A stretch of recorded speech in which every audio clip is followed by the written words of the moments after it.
امریکہ کے کمیشن برائے بین الاقوامی مذہبی آزادی یعنی USCIRF نے اپنی تازہ ترین سالانہ رپورٹ میں بھارت میں اقلیتوں خصوصاً مسلمانوں اور سکھوں کے خلاف بڑھتے ہوئے امتیاز اور تشدد پر شدید تشویش ظاہر کی ہے۔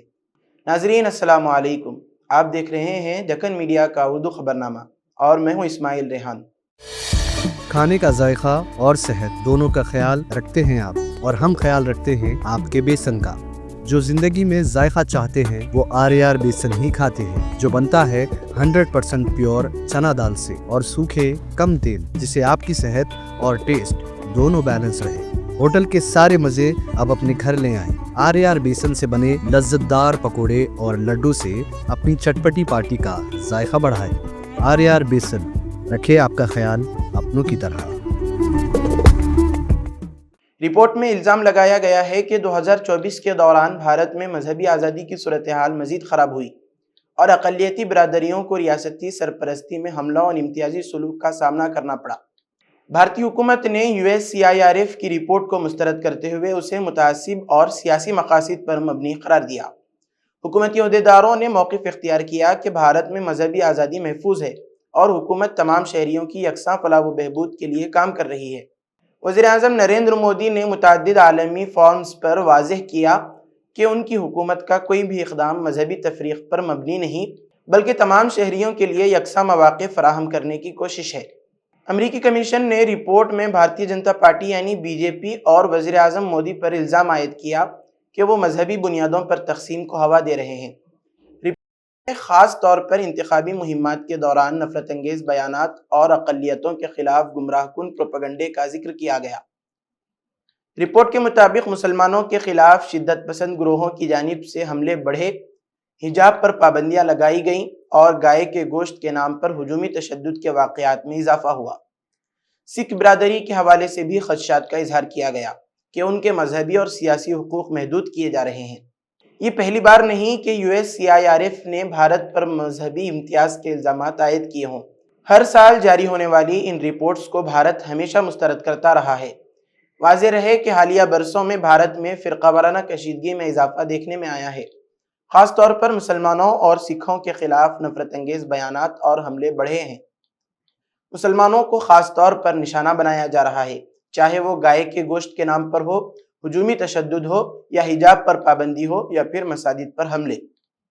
سکھ برادری کو بھی سیاسی سطح پر دباؤ کا سامنا ہے، جس کے اثرات عالمی سطح پر بھی دیکھے جا سکتے ہیں۔ بتاتے چلیں کہ BJP اپنی سیاست کا دار و مدار ہندو قوم پرستی کے بیانیے پر رکھتی رہی ہے اور انتخابات کے بعد بھی اس پالیسی کو مزید مستحکم کر رہی ہے۔ اقلیتوں کو حاشیے پر دھکیلنے کی پالیسی کے ذریعے BJP اکثریتی طبقے کی حمایت حاصل کرنے کی کوشش کر رہی ہے، جبکہ اس اقلیت مخالف پالیسی سے عالمی سطح پر بھارت کی ساکھ متاثر ہو رہی ہے اور امریکی ادارے کی یہ رپورٹ بھارتی حکومت کے لیے ایک بڑا سفارتی چیلنج بن سکتی ہے۔ شخصیت کے ساتھ کرو وفا، آ جاؤ صفا گارمنٹس۔ رمضان کا چاند نظر آتے ہی نئے کپڑوں کی تلاش شروع ہو جاتی ہے۔ صفا گارمنٹس لایا ہے رمضان کے لیے بہترین کلیکشن، جس میں ملے گا آپ کو سٹائل، کمفرٹ اور افورڈیبلٹی کا پرفیکٹ کمبینیشن۔ فینسی کرتا سٹارٹنگ فرام 700، بچوں کے لیے کرتا سٹارٹنگ فرام 600، عربی توپ سٹارٹنگ فرام 1200، صدری سٹارٹس فرام 900، بچوں کے لیے صدری سٹارٹس فرام 600۔ امپورٹڈ فیبرک، سب سے بہترین quality. Ramzan special offer, men's kurta pyjama اور پٹھانی کے فیبرک کی خریداری پر flat 30% off. Ramzan special white kurta pyjama starting from ₹750۔ Ready made designer kurtas and imported embroidery Pathani پر flat 25% off. Men's and kids tops میں MRP پر فلیٹ 25% آف۔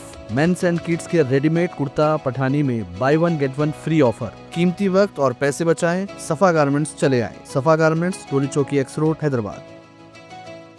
اب آئیے بڑھتے ہیں دوسری خبر کی جانب۔ ہم آپ کے منصوبے سمجھتے ہیں۔ اداکار سے سیاستداں بننے والے وجے نے ون نیشن ون الیکشن پر وزیر اعظم مودی کو بنایا تنقید کا نشانہ۔ اداکار اور سیاستداں وجے نے کل مرکز کی ون نیشن ون الیکشن یعنی ایک قوم ایک انتخاب پالیسی پر سخت بیان دیتے ہوئے تمل ناڈو کی تاریخی مزاحمت کی صلاحیت کا ذکر کیا۔ انہوں نے وزیر اعظم نریندر مودی کو متنبہ کرتے ہوئے کہا، وزیر اعظم صاحب، جب آپ نے ون نیشن ون الیکشن کی بات کی تو ہم آپ کے منصوبے سمجھ گئے۔ مودی صاحب، تمل ناڈو ایک ایسا ریاست ہے جس نے بارہا اپنی طاقت کا مظاہرہ کیا ہے۔ میں بس یہی کہوں گا کہ سنبھل کر رہیے۔ سر وجے نے یہ بیان اپنی سیاسی جماعت تملگا ویٹری کژگم یعنی ٹی وی کے کی جنرل کونسل کے پہلے اجلاس کے دوران دیا، جو کہ 26 فروری کو اپنی پہلی سالگرہ مکمل کر چکی ہے۔ یہ اجلاس تروونمیور میں منعقد ہوا۔ ٹی وی کے سربراہ، جو اپنے مداحوں میں تھلپتی یعنی نیتا جی کے طور پر مشہور ہیں، انہوں نے مرکزی حکومت کو حد بندی یعنی ڈی لمیٹیشن، بیک وقت انتخابات، قومی تعلیمی پالیسی یعنی NEP، لسانی پالیسی اور وقف ترمیمی بل جیسے معاملات پر شدید تنقید کا نشانہ بنایا۔ بتاتے چلیں کہ حد بندی، قومی تعلیمی پالیسی اور لسانی پالیسی کے خلاف تمل ناڈو میں زبردست مخالفت دیکھنے میں آئی ہے۔ ویسے بھی جنوبی ہند کی اس اہم ریاست میں سیاسی پارا عروج پر ہے، کیونکہ یہاں اگلے اسمبلی انتخابات اپریل مئی 2026 میں ہوں گے۔ وجے کا یہ بیان تمل ناڈو میں BJP کے لیے ایک بڑا سیاسی چیلنج بن سکتا ہے، جہاں مرکز مخالف جذبات پہلے ہی مضبوط ہیں۔ خیال رہے کہ one nation one election policy کو جنوبی بھارت میں اختیارات پر قبضے کی کوشش کے طور پر دیکھا جا رہا ہے، اور اگر BJP اس پر زبردستی عمل درآمد کرتی ہے تو اسے سخت سیاسی رد عمل کا سامنا کرنا پڑ سکتا ہے۔ ٹی وی کے اجلاس میں کل 17 قراردادیں منظور کی گئیں، جن میں مرکز کی مختلف پالیسیوں کی مخالفت کی گئی، بشمول 3 لسانی پالیسی، حد بندی اور وقف بل۔ پارٹی نے فیصلہ کیا کہ وہ مرکز سے وقف بل واپس لینے کا مطالبہ کرے گی۔ لسانی پالیسی کے حوالے سے قرارداد میں کہا گیا کہ ٹی وی کے 2 لسانی پالیسی یعنی تمل اور انگریزی پر قائم رہے گی، اور قومی تعلیمی پالیسی کے تحت 3 لسانی پالیسی کو مسترد کرے گی۔ پارٹی نے یہ بھی واضح کیا کہ وہ کسی دوسری زبان کے زبردستی نفاذ کو کبھی قبول نہیں کرے گی۔ اسی کے ساتھ آج کی خبروں کا اختتام ہوتا ہے۔ کل پھر ہوگی ملاقات نئی خبروں کے ساتھ۔ دیجیے اجازت۔ اللہ حافظ۔